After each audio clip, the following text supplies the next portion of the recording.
Assalamualaikum warahmatullahi wabarakatuh. Baiklah anak-anak, pada pertemuan kali ini kita lanjutkan materinya mengenai tentang sifat koligatif larutan elektrolit. Yang kemarin yaitu sifat koligatif untuk larutan non-elektrolit. Artinya larutan yang tidak dapat menghantarkan listrik. Sedangkan yang kedua kali ini yaitu mengenai tentang sifat koligatif larutan elektrolit. Jadi khusus pada larutan yang dapat menghantarkan listrik. Berbicara mengenai tentang larutan elektrolit, dulu kita pernah belajar mengenai tentang macamnya, yaitu diantaranya ada elektrolit kuat dan elektrolit lemah. Untuk elektrolit kuat itu ada asam kuat, ada basa kuat, dan ada garam. Sedangkan untuk elektrolit lemah itu ada asam lemah dan basa lemah. Contoh yang sudah pernah saya berikan untuk asam kuat HCl, H2SO4, HNO3, dan lain-lain. Sedangkan untuk basa kuat NaOH, KOH, BaOH 2 kali, dan JaOH 2 kali. Untuk garamnya, karena garam itu terbentuk dari ion asam dan ion basa, contohnya NaCl, MgSO4, kemudian KCl, dan lain-lain. Itu untuk yang garamnya. Sedangkan untuk elektrolit lemah ada asam lemah dan basa lemah. Contoh untuk asam lemahnya CH3COOH, asam asetat, dan HCOOH, asam formiat. Basa lemah contohnya NH4OH dan ALOH 3 kali. Itu contoh-contoh yang sudah saya pernah berikan mengenai tentang macam larutan elektrolit kuat dan elektrolit lemah. Nah, di sini yang perlu digarisbawahi bahwasannya dalam larutan elektrolit, di dalam pelarutnya mempunyai kemampuan untuk mengion. Hal ini mengakibatkan larutan elektrolit mempunyai jumlah partikel yang lebih banyak daripada larutan non-elektrolit pada konsentrasi yang sama.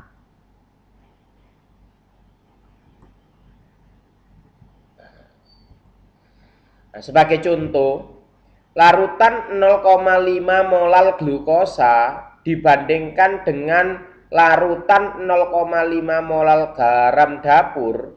Untuk larutan glukosa dalam air jumlah partikel atau konsentrasinya tetap, yaitu 0,5 molal.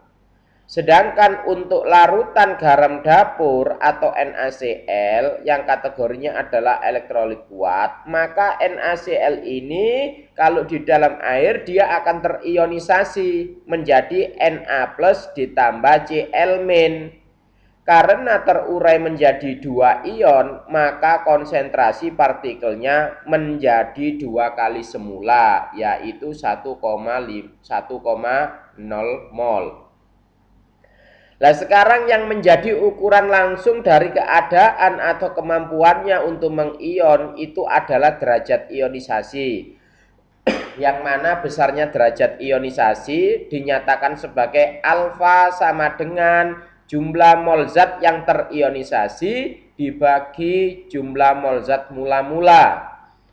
Untuk larutan elektrolit kuat, harga derajat ionisasinya mendekati 1 sehingga dianggap 1. Sedangkan untuk elektrolit lemah, harganya derajat ionisasinya berada di antara 0 dan 1. Artinya lebih besar 0 dan lebih kecil 1. Jadi kisarannya 0,1, 0,2, 0,3 dan seterusnya.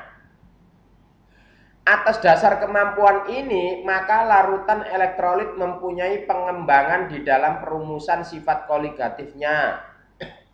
1. Untuk kenaikan titik didihnya delta TB sama dengan molalitas dikalikan KB kalikan 1 plus alfa dikalikan N-1 atau sama dengan W per MR dikalikan 1000 per P dikalikan KB dikalikan 1 plus alfa N-1, di mana N itu adalah jumlah ion dari larutan elektrolit. Kalau dilihat dari sini, maka untuk sifat koligatifnya semuanya dipengaruhi oleh yang namanya 1 plus alfa N-1. Inilah yang disebut sebagai faktor Van Hoff atau simbolnya adalah I. Ya. Sebagai contoh soal, perhatikan. Hitunglah kenaikan titik di D dan penurunan titik beku dari larutan 5,85 gram garam dapur MR sama dengan 58,5 dalam 250 gram air. Bagi air KB sama dengan 0,52 dan KF sama dengan 1,86. Maka jawabnya adalah yang pertama NaCl harus diionisasi.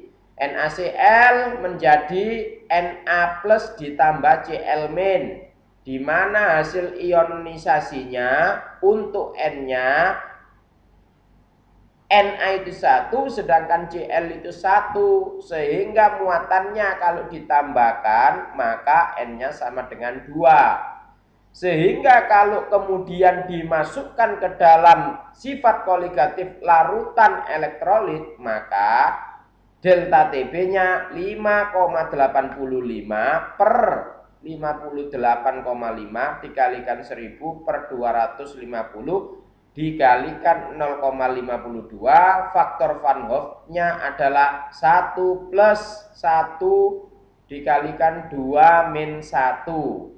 Sehingga didapatkan untuk delta TF-nya sama dengan 0,744 dikalikan 2. Sama dengan 1,488 derajat Celcius. Nah, itulah contoh soal dan cara penyelesaiannya mengenai tentang sifat koligatif untuk larutan elektrolit. Nah, berikutnya sebagai gambaran dari data hasil eksperimen, kalau kamu perhatikan ada dua macam zat yang terlarut, yaitu yang pertama garam dapur, kemudian yang kedua gula pasir. Antara garam dapur dan gula pasir ini dibuat dengan konsentrasi yang berbeda. Konsentrasi yang pertama garam dapurnya 1 molal, ini akan menghasilkan penurunan tekanan, penurunan titik bekunya sebesar 5 atau delta TF-nya 5 derajat Celcius. Sedangkan untuk garam dapur NaCl konsentrasi 2 molal itu penurunan titik bekunya didapatkan 10 derajat Celcius.